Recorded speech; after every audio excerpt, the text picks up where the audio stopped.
Keluarga ADP meminta penyelidikan kematian ADP dilanjutkan dan diambil alih Mabes Polri.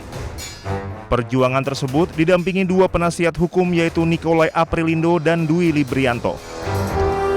Permintaan penyelidikan ulang tersebut karena keluarga menemukan berbagai kejanggalan dalam kematian ADP. Selain itu akan ada petunjuk-petunjuk baru yang nantinya akan disampaikan ke penyidik Polda Metro Jaya guna melanjutkan penyelidikan.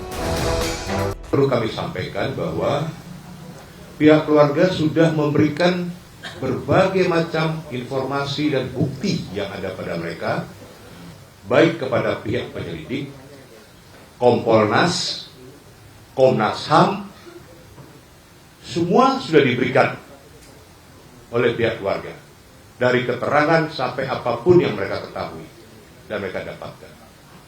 Tapi itu tidak dipertimbangkan sebagai suatu fakta bukti tentang pengungkapan misteri meninggalnya almarhum. Ini yang sangat kami sayangkan. Untuk melancarkan keinginannya, pihak keluarga melalui ayah almarhum Arya Daru meminta bantuan Presiden Prabowo Subianto untuk memberikan instruksi langsung kepada kepolisian agar bisa segera dilakukan penyelidikan ulang. Indonesia yang terhormat Bapak Prabowo Subianto, kami mohon dengan rendah hati dan kami mohon seterus-terusnya, kami mohon Bapak bisa menginstruksikan, bisa menyampaikan kepada Kapolri, kepada Panglima TNI, kepada Menteri Luar Negeri agar supaya segera bisa menjelaskan kepada kami tentang misteri yang terjadi pada anak kami. Kasus kematian diplomat muda Kemenlu Arya Daru Pangayunan sempat menyita perhatian publik sejak awal Juli lalu. Hasil gelar perkara, polisi menyimpulkan kematian Arya Daru tidak melibatkan pihak lain. Tim Liputan Anyus melaporkan.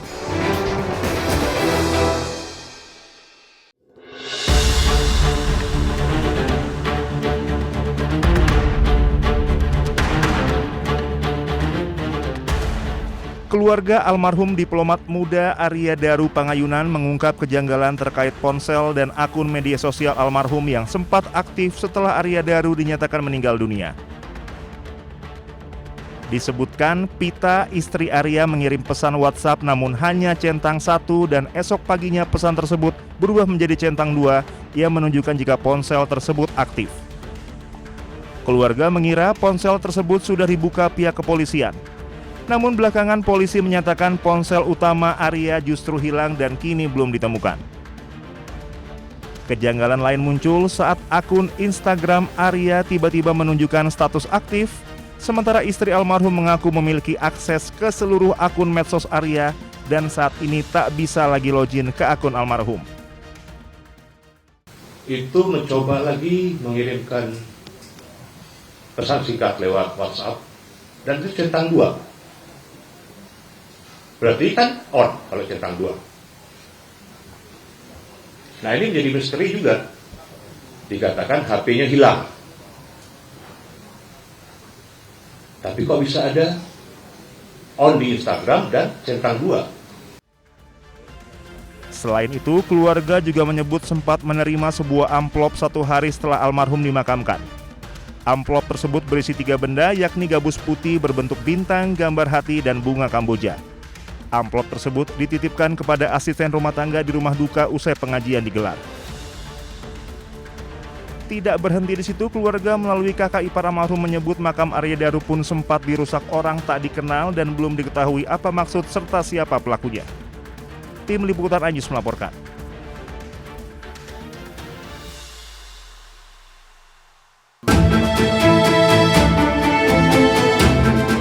Petugas Rescue Damkar Jakarta Pusat mengevakuasi jasad seorang penghuni kos Ratinem di Jalan Keran 3 Dalam, nomor 4, Kelurahan Gunung Sahari Selatan, Kemayoran, Jakarta Pusat.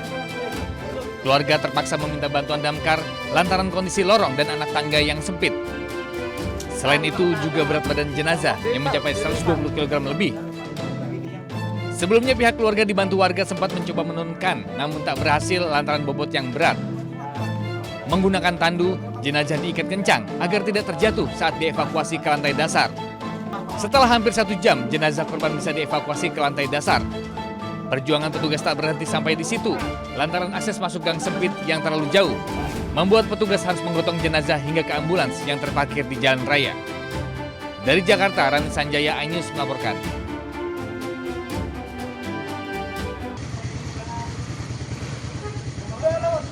Banyak juga ya kalau dikumpulin ya.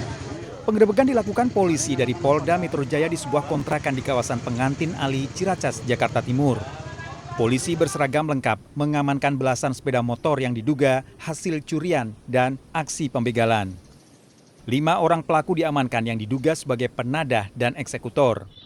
Aksi tersebut sempat menarik perhatian warga sekitar lantaran lokasi penggerebekan berada di tengah permukiman warga.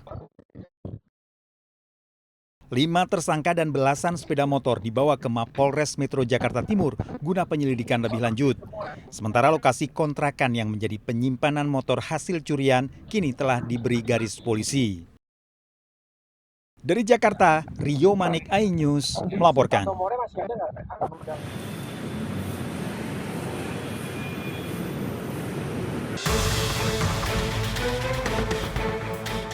Harga beras terus naik.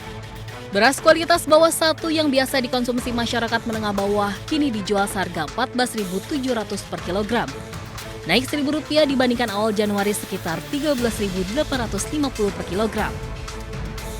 Menurut pedagang, kenaikan harga beras terjadi bertahap dalam 8 bulan terakhir.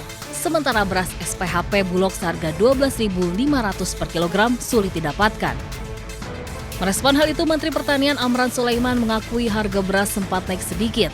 Padahal menurutnya kenaikan Rp1.000 tergolong sedikit dibandingkan Jepang yang sudah mencapai Rp100.000 per kilogram. Sekarang ini baru naik saja sedikit, ribut. Jepang sudah Rp100.000 per kilo, Bu Ketua. Harga beras hari ini. Nah, ini kita jaga. Nggak bisa dibandingkan dengan Jepang, income per kapita kita juga udah lain, Pak. Untuk meredam kenaikan harga, pemerintah menggelontorkan beras SPHP Bulog sebanyak 6.000 ton per hari di 15 provinsi dari awalnya hanya 3.000 ton per hari. Distribusi SPHP akan terus dinaikkan hingga 1 juta ton per hari. Tim Liputan iNews melaporkan.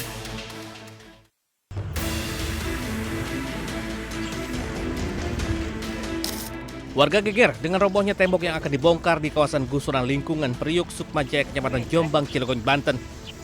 Akibatnya 3 orang pekerja tertimpa runtuhan tembok. Saat kejadian 1 orang tewas di tempat, sementara 1 lainnya tewas saat perjalanan menuju rumah sakit. Sementara 1 pekerja lainnya menderita luka dan harus dirawat intensif. Diduga dinding bangunan roboh karena kondisinya rapuh sehingga menimpa para tukang yang tengah bekerja membongkar bangunan di tepi kolam ikan lele. Saat ini lokasi sudah dipasangi garis polisi, sementara seluruh korban dievakuasi ke RSUD Kota Cilegon dan kasus sudah didalami Polsek Cilegon Kota. Dari Cilegon, Banten, Iskandar Nasution, iNews melaporkan.